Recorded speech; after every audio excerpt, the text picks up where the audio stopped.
Hello दोस्तों, मैं हूं अब्दुल्ला और आप देख रहे हैं सादियस क्लासेस। तो आइए एक बार फिर से मेरे यूट्यूब चैनल सादियस क्लासेस में आप सभी का बहुत बहुत स्वागत है।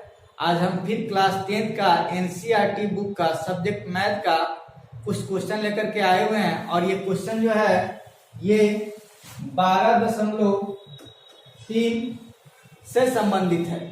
क्लास 10 के सब्जेक्ट मैथ का प्रश्नावली 12.3 से संबंधित कुछ क्वेश्चन है। जो क्वेश्चन अभी आपको जो बोर्ड पर दिखाई दे रहा होगा ये क्वेश्चन नंबर 7 है और इसके पहले वाला क्वेश्चन का वीडियो मेरे चैनल पर पहले ही अपलोड हो चुका है। आज हम देखते हैं कि कितना क्वेश्चन कवर हो पा रहा है। पहले हम देखते हैं क्वेश्चन नंबर 7। आइए हम वीडियो को स्टार्ट करते हैं। सबसे पहले हम क्वेश्चन को पढ़ते हैं। क्वेश्चन दिया हुआ है कि आकृति 12.25 में ए बी सी डी, यहाँ पे आकृति दिखाया गया है। ए बी सी डी भुजा 14 सेंटीमीटर वाला एक वर्ग है।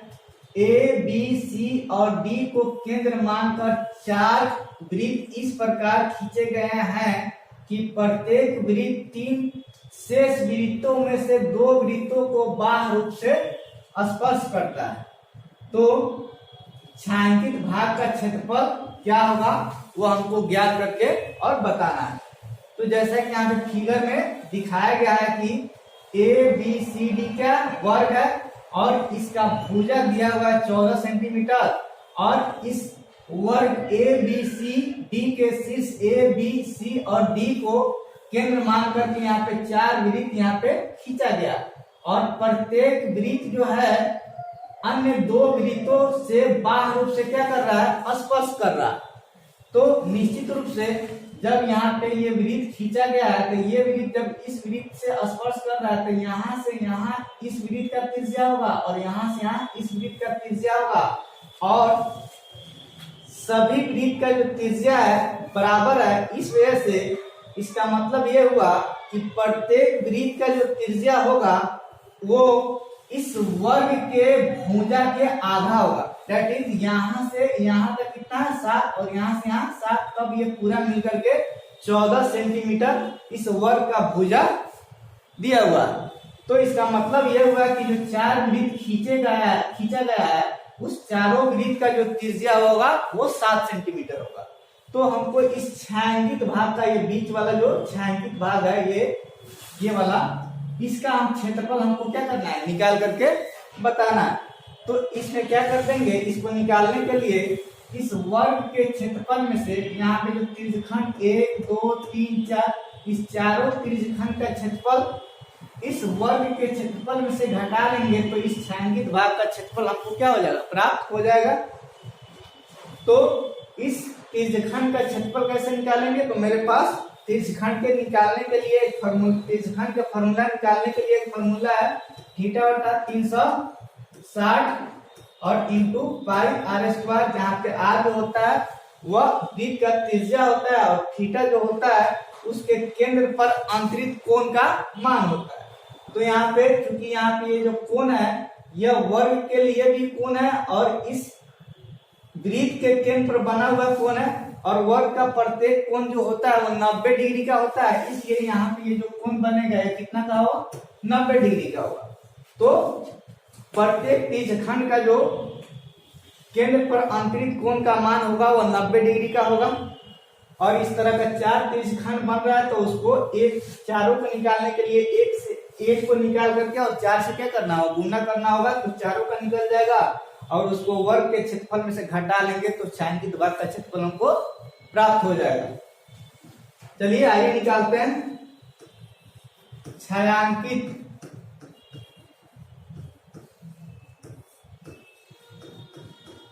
भाग का क्षेत्रफल बराबर क्या होगा, वर्ग ए बी सी डी का क्षेत्रफल और माइनस 4 गुने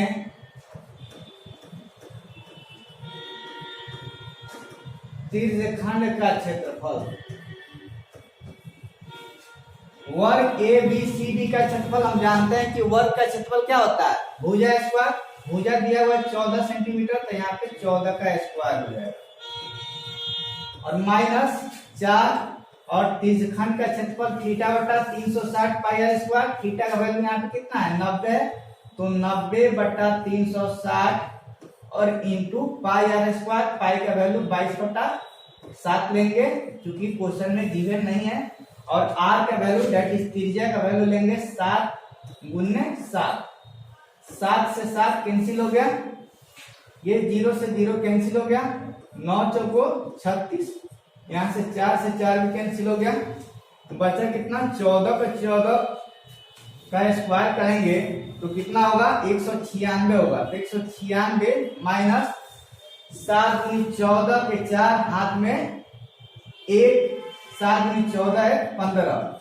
196 में से 154 घटाएंगे तो 6 में से 4 गया 2, 9 में से 5 गया 4, 1 में से 1 गया कैंसिल हो गया।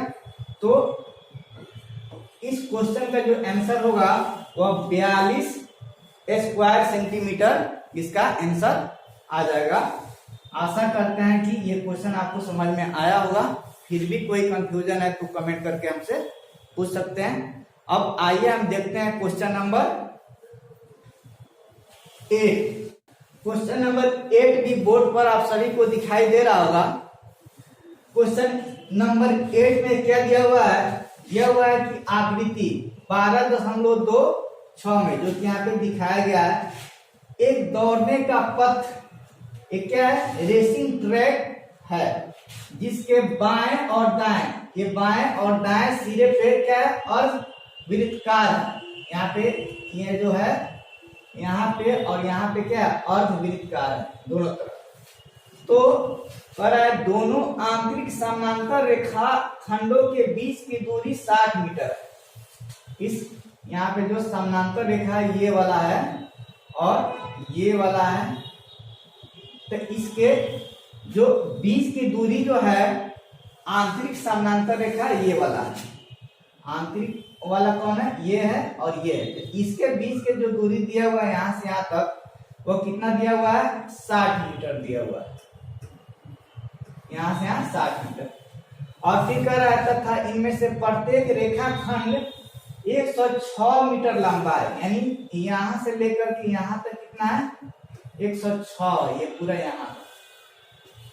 तो कह रहा है कि यदि यह पथ 10 मीटर चौड़ा है और इस पथ की लंबाई जो है यहाँ पे ये कितना है 10 मीटर है, तो ज्ञात कीजिए नंबर 1 में पथ के आंतरिक किनारों के अनुदिश एक का चक्कर लगाने में चली गई दूरी ज्ञात करना है।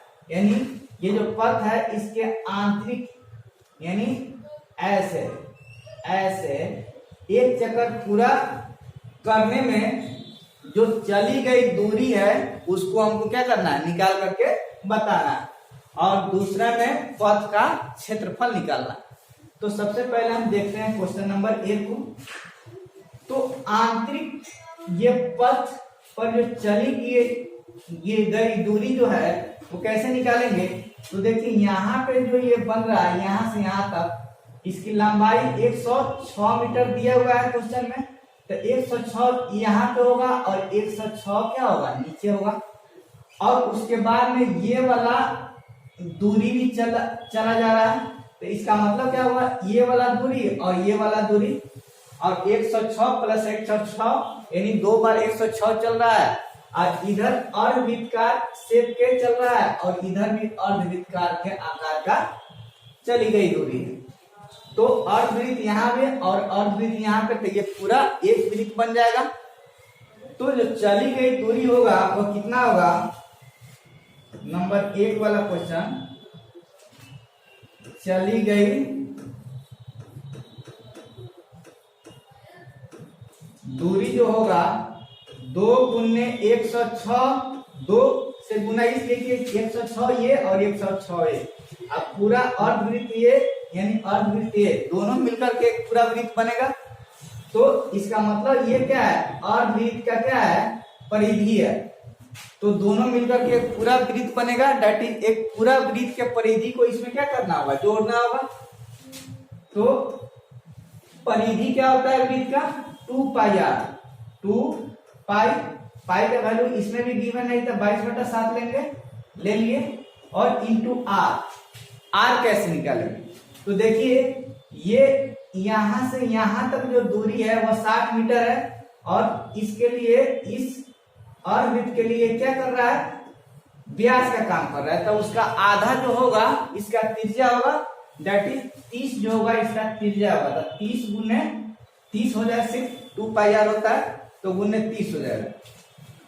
अब इसको 2 से जब गुना कर देंगे तो 106 को 2 से गुना कर देंगे तो 212 हो जाएगा यहाँ पे, और प्लस यहाँ पे कटने वाला कुछ है नहीं, तो 22 दूनी 44, और 44 को 3 से गुना कर देंगे, वो 0 को बैठा देंगे, तो 4 तिहाई 12 के 2 हाथ में 1, और 4 तिहाई 12 एक 13 बट्टा कितना होगा 7। अब क्या कर देंगे, इसके नीचे 1 है, बट्टा पर जोड़ करेंगे तो 1 और 7 का एलसीएम क्या होगा, 7 ही होगा। 7 को इससे गुना कर देंगे तो 7 में 14 के 4 हाथ में 1, 7 एकम 7, और 1 8, और 7 दूनी 14, और प्लस 1320। दोनों को जोड़ेंगे तो कितना होगा, प्लस 0 4 ही होगा, 2 को 8 हो, 8 को 10 के 0 हाथ में 1 3 और 4 7 1 8, और 1 2, यानी 2804/7 मीटर में है, इसलिए इसका आंसर मीटर में ही होगा।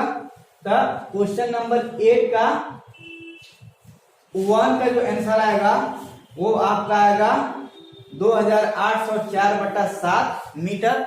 अब हम देखेंगे इसी का क्वेश्चन नंबर 2।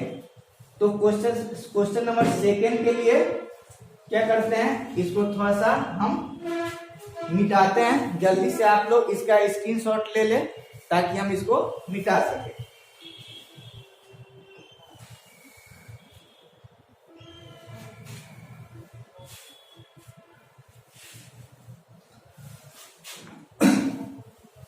अब जो हम देखेंगे पथ का क्षेत्रफल देखेंगे, तो पथ का क्षेत्रफल कैसे निकलेगा, तो देखिए यही वाला पथ बन रहा है, ये वाला।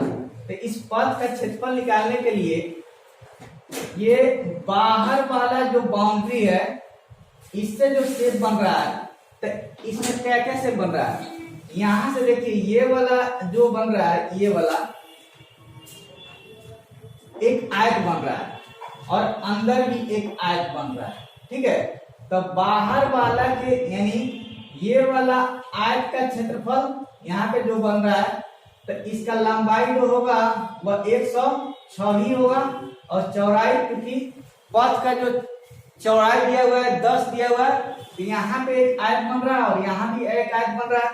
अब इसके बाद में यहाँ पे क्या देखना है, ये बाहर वाला जो बाउंड्री है और इधर से बाहर वाला बाउंड्री दोनों अर्धवृत्ताकार है, तो इस दोनों के एक साथ जोड़ेंगे तो एक पूरा वृत्त बन जाएगा। और यहाँ पे और यहाँ भी अंदर भी एक वृत्त का शेप है, तो इस दोनों को जोड़ेंगे तो एक वृत्त अंदर भी बन जाएगा। तो बाहर के वृत्त में से अंदर वाला वृत्त के क्षेत्रफल घटा लेंगे तो जो ये ट्रैक है इसका क्षेत्रफल निकल जाएगा, और यहाँ से 2 आयत जो बन रहा है उसका क्षेत्रफल निकाल करके और उसमें ऐड कर देंगे तो पूरा पथ का क्षेत्रफल निकल जाएगा। तो लिखेंगे पथ का क्षेत्रफल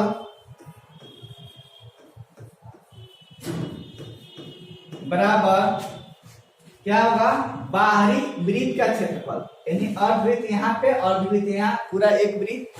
तो बाहरी वृत्त का क्षेत्रफल, तो बाहरी वृत्त के लिए क्या करेंगे, पाई इनटू आर। आर का वैल्यू क्या लेना होगा, पाई आर स्क्वायर। आर का वैल्यू इसमें लेना होगा क्या, ये यहां से लेकर के यहां तक, तो यहां से यहां 60 है, अंदर जो समांतर रेखा है उसके बीच की दूरी 60 है, और इस ट्रैक का चौड़ाई 10 है, तो 10 इधर बढ़ेगा और 10 इधर बढ़ेगा, तो टोटल 60 में 10 इधर 10 इधर, तो 20 80 हो जाएगा। तो बाहर वाला वृत्त के लिए व्यास का काम करेगा 80, तो उसका त्रिज्या कितना होगा 40। तो यहाँ पे होगा 40 का स्क्वायर, और माइनस अंदर वाला वृत्त के लिए जो व्यास का काम करेगा वो 60 करेगा, तो उसका त्रिज्या आधा हो जाएगा, दैट इज पाई गुने कितना 30 का स्क्वायर, और प्लस 2 यहाँ पे एक आयत बन रहा है और यहाँ पे एक आयत बन रहा है, तो 2 और गुने आयत का जो क्षेत्रफल होता है लंबाई गुने चौड़ाई, तो 106 गुने चौड़ाई, चौड़ाई कितना है 10 है, तो यहाँ पे 10 से गुना कर देंगे। अब देखिए दोनों में पाई कॉमन है, पाई कॉमन ले लेंगे, उसका वैल्यू पुट कर देंगे 22/7, यहाँ पे 40 का स्क्वायर कर देंगे तो 1600 होगा, और माइनस 30 का स्क्वायर कर देंगे तो यहाँ पे 900 होगा, और प्लस इसको जब गुना कर देंगे तो 106 को 2 से गुना कर देंगे तो 212 होगा, और 212 पर एगो जीरो पड़ जाएगा, 212 पर जीरो तो 21-20 हो जाएगा। अब क्या करते हैं 22/7 और गुने 16 में से 900 घट गया, तो 1600 में से 900 घटा, इसका मतलब क्या बचा 700, 7 को इससे कटा देंगे तो 100 टाइम्स में कट जाएगा, और 22 को 100 से गुना कर देंगे तो कितना होगा 2200, इसका 2200 हो जाएगा, और यहाँ पे कितना है 2120 है, तो 2200 और 2100 4300 और 20 कितना इसका आंसर हो जाएगा 4320 मीटर में दिया हुआ है, इसलिए इसका आंसर जो होगा मीटर स्क्वायर में होगा।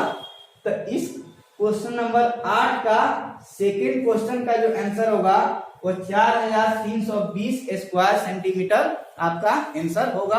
आशा करते हैं कि ये भी क्वेश्चन आपको समझ में आया होगा। ठीक है, अब हम देखते हैं क्वेश्चन नंबर 9। क्वेश्चन नंबर 9 में आप लोग देखिए बोर्ड पर दिखाई दे रहा होगा, दिया हुआ है कि आकृति 12.27 में ए बी और सी डी केंद्र ओ वाले एक वृत्त के दो परस्पर लंबवत व्यास है तथा ओडी छोटे वृत्त के लिए व्यास है। यदि OA बराबर यानी बड़े वृत्त का जो त्रिज्या है वह 7 सेंटीमीटर है, तो छायांकित भाग का क्षेत्रफल क्या होगा वही ज्ञात करके हमको क्या करना है बताना है। तो देखिए छायांकित भाग कहाँ कहाँ बन रहा है, एक तो ये छोटा वाला वृत्त छायांकित भाग है, और एक यहाँ पे बन रहा है और एक यहाँ पे बन रहा है। तो इस छायांकित भाग का क्षेत्रफल निकालने के लिए तो आसान है कि इस वृत्त का क्षेत्रफल निकाल लेंगे, और इस छायांकित भाग का क्षेत्रफल निकालने के लिए क्या करेंगे, ये बड़े वाले वृत्त का जो अर्धवृत्त है उसमें से BCA त्रिभुज जो बन रहा है उसका क्षेत्रफल घटा लेंगे, तो इस दोनों छायांकित भाग का क्षेत्रफल ज्ञात हो जाएगा, और उसको इसमें ला करके जोड़ देंगे तो कुल छायांकित भाग का क्षेत्रफल हमको प्राप्त हो जाएगा। आइए इसको निकालते हैं, लिखेंगे छायांकित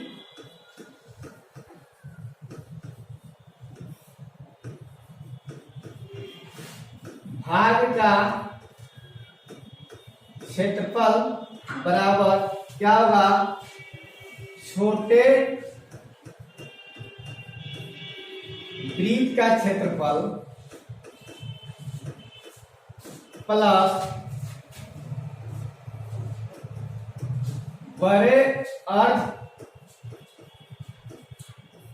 वृत्त का क्षेत्रफल माइनस त्रिभुज BCA का क्षेत्रफल। छोटे वृत्त का क्षेत्रफल पाई आर स्क्वायर, तो पाई का वैल्यू इसमें भी गिवन नहीं है तो क्या लेंगे 22/7 लेंगे, 22/7 गुने, अब छोटे वृत्त का त्रिज्या क्या होगा, तो यहाँ पे OD जो है इसका व्यास है, इसका मतलब ये OD के आधा जो होगा वह इसका त्रिज्या हो जाएगा, और OD जो है ये छोटे वृत्त के लिए व्यास है लेकिन बड़े वृत्त के लिए क्या है त्रिज्या है, और बड़े वृत्त का त्रिज्या OA भी है और OA का वैल्यू 7 सेंटीमीटर दिया हुआ है, इसका मतलब OD का वैल्यू भी कितना होगा 7 ही सेंटीमीटर होगा, तो 7 का आधा कर देंगे तो छोटे वृत्त का क्या हो जाएगा त्रिज्या होगा, तो पाई आर स्क्वायर यानी 7/2 का स्क्वायर 2 बार गुना कर देंगे प्लस बड़े अर्धवृत्त का क्षेत्रफल। तो अर्धवृत्त का क्षेत्रफल हम जानते हैं 1/2 गुने पाई 22/7 और गुने आर स्क्वायर। तो आर इसके लिए क्या है 7 है, क्या होगा 7 गुने 7 और माइनस इस त्रिभुज का क्षेत्रफल। तो त्रिभुज का क्षेत्रफल 1/2 गुने आधार, तो इसके लिए ये आधार है और ये क्या है शीर्ष लंब है। तो ये जो आधार जो है इस त्रिभुज का वो बड़े वृत्त के लिए क्या है व्यास का काम कर रहा है। तो इसका त्रिज्या 7 है, तो इस व्यास कितना होगा 14। तो 1/2 गुने 14 गुने शीर्ष लंब जो है इस बड़े वृत्त के लिए त्रिज्या काम कर रहा है, तो गुने 7 करेगा क्योंकि त्रिज्या 7 दिया हुआ। अब इसको काट छाट करते हैं, 2 एकम 2, 2 सते 14, यहाँ से 7 कैंसिल हो जाएगा, यहाँ पे 2 एकम 2, 11 दूनी 22। यहाँ पे आते हैं, ये 7 से 7 कैंसिल हो गया, 2 एकम 2 और 11 दूनी 22। तो यहाँ पे क्या बचा 11 गुने 7, तो 11 सत्ते 77 और नीचे 2 बचा है। और यहाँ पे क्या बचा 11 सत्ते 77 माइनस यहाँ पे क्या बचा 7 सत्ते 49। अब क्या कर देंगे 77 में 2 से भागा देंगे तो 2 तिहाई 6 हाथ में, यहाँ पे कितना बच गया 1 बचा, तो 17 हो गया।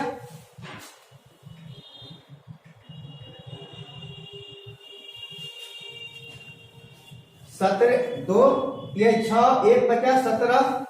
अब क्या होगा 2 8 16 और 1 बचा, तो 1 पर जीव लेंगे यहाँ पॉइंट देंगे तो 2 बचे 10 और 77 में से 49 बचेगा, 7 में से 17 में से 9 घटा 8 और 6 में से 2 घटा 4 घटा 2, तो इस दोनों को जोड़ेंगे तो 8 8 16 और 2 3 5 1 6 66.5 स्क्वायर सेंटीमीटर आपका इस क्वेश्चन का आंसर होगा।